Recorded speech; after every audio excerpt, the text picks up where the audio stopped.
तो दोस्त लोग, आप लोग कैसे हैं? आप मुझे कमेंट में ज़रूर बताइएगा। इस कोरोना काल में मैं ये वीडियो पढ़ाई के लिए बना रहा हूँ, 10 क्लास के बच्चों के लिए, जो कि हर बार क्वेश्चन पूछते हैं कि इस बार एग्ज़ाम में क्या आएगा, पिछले साल क्या आया था और कैसे पास हो सकते हैं।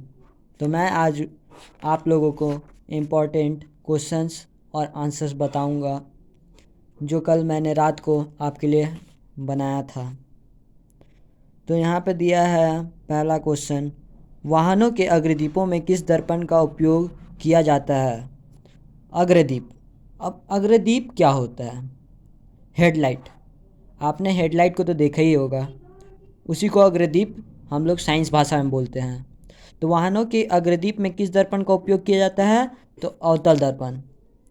अवतल दर्पण का उपयोग किया जाता है। फिर है क्वेश्चन 2, अवतल लेंस द्वारा किसी वस्तु का हमेशा किस प्रकार का प्रतिबिंब बनता है?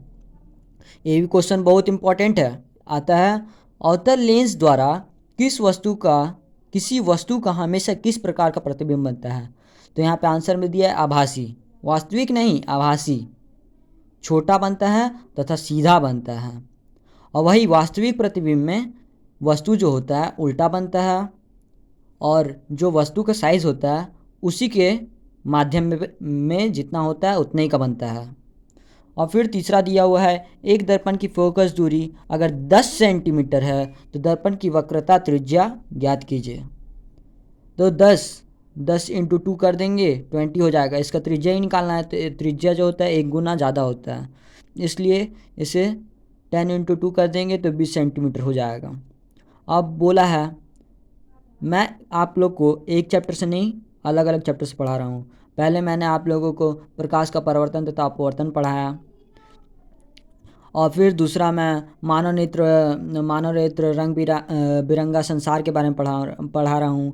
बीच बीच में क्वेश्चन सब अलग अलग होते जा रहे हैं, क्योंकि जिस तरह से थे मैं उसी तरह से आप लोगों को बता रहा हूँ।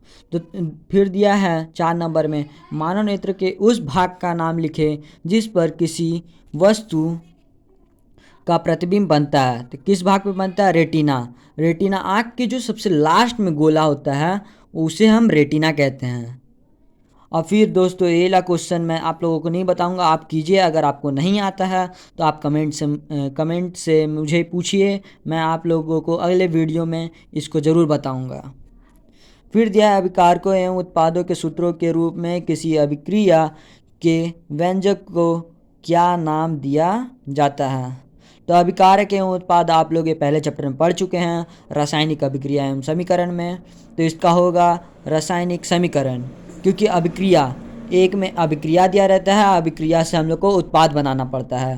तो अभिक्रिया से जब उत्पाद बनाएंगे हम लोग, तब उसे क्या कहेंगे? रासायनिक समीकरण, केमिकल इक्वेशन। फिर दिया है, उपचयन एवं अपचयन अभिक्रिया का दूसरा नाम क्या है? अपचयन और उपचयन बोला है, तो इसे हम रेडॉक्स अभिक्रिया भी बोलते हैं। रेडॉक्स अभिक्रिया, बहुत बच्चे कन्फ्यूजन में रह जाते हैं कि उपचयन एवं अपचयन का अभिक्रिया का दूसरा नाम क्या है। तो ये है रेडॉक्स अभिक्रिया। इसमें किसी प्रकार का कोई दिक्कत नहीं होना चाहिए आप लोगों को। अब फिर बोला विरंजक चूर्ण का रासायनिक सूत्र। विरंजक चूर्ण होता क्या है? जो हम लोग सफ़ेदी करने के लिए चूना लाते हैं उसे विरंजक चूर्ण कहते हैं। या तो वो धोने के लिए जो आता है सोडा, उसे भी हम कहते हैं। तो विरंजक चूर्ण जो होता है उसका फॉर्मूला होता है CaOCl²। और दूसरी बात यह है कि यह CaOCl² जो है, यह ताजमहल का जो संगमरमर का बना हुआ मार्बल का, उसका भी रासायनिक सूत्र CaOCl² है। एक ऐसी अधातु का नाम लिखे जो गैसीय अवस्था में पाई जाती है। तो गैसीय अवस्था में बात किया गया है, तो ये क्या है? Hydrogen gas.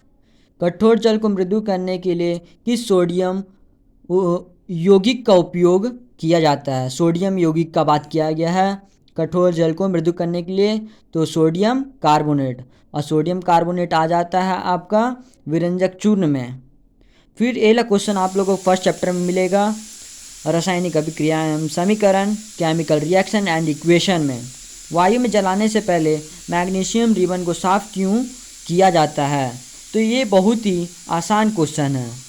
तो हम लोग को लिखना है वायु में जलाने से पहले मैग्नीशियम रिबन को साफ किया जाता है क्योंकि इससे इसकी ऊपरी सतह हट जाती है तथा धूल कण आदि भी साफ हो जाते हैं, जिससे मैग्नीशियम की सतह